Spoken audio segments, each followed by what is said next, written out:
નમસ્કાર, doctor Meena Trivedi, Ayurveda consultant, Porbandar. હવે દુનિયાને સૌથી વધારે જો કોઈ પ્રશ્ન હોય તો છે જાડાપણું, ચરબી, ઓબેસિટી। તો આ માટે આયુર્વેદ શું કહે છે? અત્યારે જ્યાં જોઈએ નાના બાળકથી કરી અને યુવાન હોય કે વૃદ્ધ હોય, બધાને એક જ પ્રશ્ન કે ચરબી વધી ગઈ છે, ઓબેસિટી। અત્યારે આપણે ભારતમાં નહીં પણ બધા ફોરેન કન્ટ્રીમાં, અમેરિકા, યુરોપ, યુકે, ગમે એ ફોરેન કન્ટ્રી લ્યો, બધી જગ્યાએ એક જ પ્રશ્ન આવે છે કે નાના બાળકોમાં પણ ઓબેસિટીનું પ્રમાણ વધારે હોય છે, જેના કારણે એ લોકોને અનેક રોગનો સામનો કરવો પડે છે।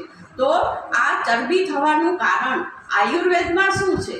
આયુર્વેદ એમ કહે છે કે વધારે પડતા ચીકણા પદાર્થો, કે ઘી હોય, બટર હોય, ચીઝ હોય, પનીર હોય કે બીજા કોઈ પણ પદાર્થો હોય, કે વધારે ખાવાથી ઘણાને એવી આદત હોય કે વારે ઘડીએ થોડું થોડું ખાધા જ રાખે, તો એ ખોરાક છે એ પૂરો પચતો નથી અને આમ થાય છે।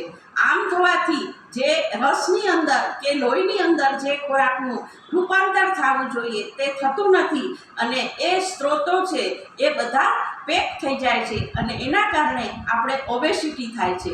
તો અને વધારે પડતું અત્યારે જોઈએ તો વધારે પડતું બેઠાણું જીવન છે, કસરતનો અભાવ છે, જંક ફૂડની આદત છે, વગેરેના કારણે અત્યારે આપણને સ્થૂળતા એટલે જાડાપણો કે ઓબેસિટી જોવા મળે છે।